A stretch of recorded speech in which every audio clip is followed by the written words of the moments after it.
IEP and IFSP meetings represent critical opportunities for parents and schools, early intervention providers to sit down and develop a shared vision about a child and their educational program.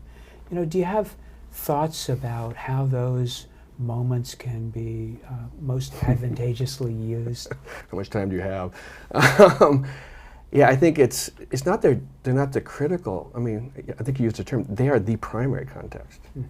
I mean, in special education, we have this initial process where we identify kids with special needs, and we go through the original identification process. And once we're done with that, we put them into this system, which is really couched as an IEP that says, okay, this is a child who needs specially designed instruction. And there's a group of you adults who need to get together and form a team to address that need on an ongoing basis.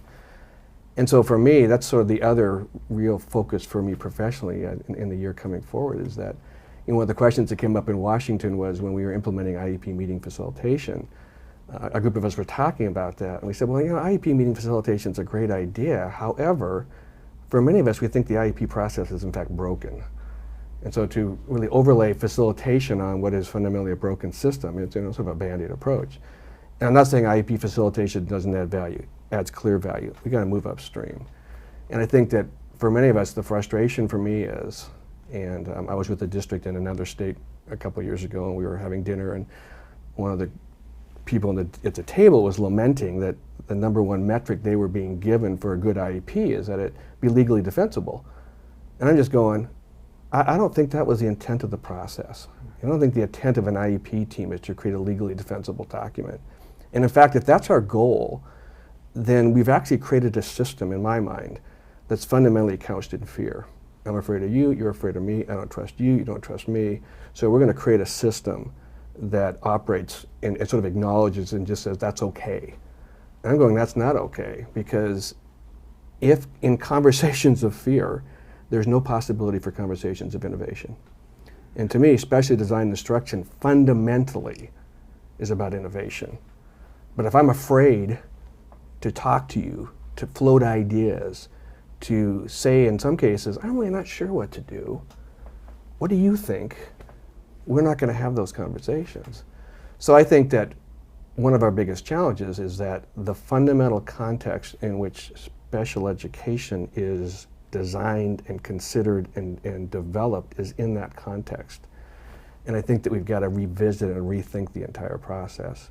Not that we get rid of compliance. Compliance is essential. I think it's important. But we've got to begin to shift some of the attention back to how do we create how do we restructure the conversation that fundamentally is about innovative thinking? How do we shift the conversation that says, we're really talking about a complex issue here. This isn't simple, it's not complicated, it's complex. We're talking about a child. And even though this child may look like other children, this child is unique. And that whole idea has somehow been lost. So I think that there's a need fundamentally, I think, to go back and revisit the idea of collaboration. We do a lot of work around collaboration. So you're going to create a team and you're going to collaborate. Oh, and by the way, we're not going to tell you how to do that. And by the way, most of you have never really done that effectively. So I'm sort of floating around the question. The answer to the question is, I think that's where we really need to focus our energy. And I think the energy is not in continuing to look at resources that support that effective process, but also, looking at the CADRE continuum, moving upstream and saying, let's begin to look at what's happened to that process. And I think many of us would say that process is not what we want it to be. That process has become something that is really out of integrity with where we want it to be.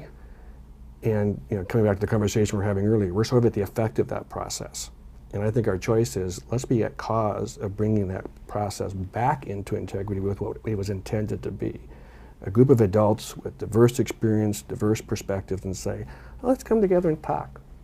And let's leverage that thinking, and let's leverage that thinking into learning so that we can do good things for kids, as opposed to, let's make sure we've completed the 35-page document complete enough so that we are squeaky clean. So. I don't know if that answers the question, but I think that's really where we think we need to go and begin looking at it, because that's fundamentally where it all happens, is in that context.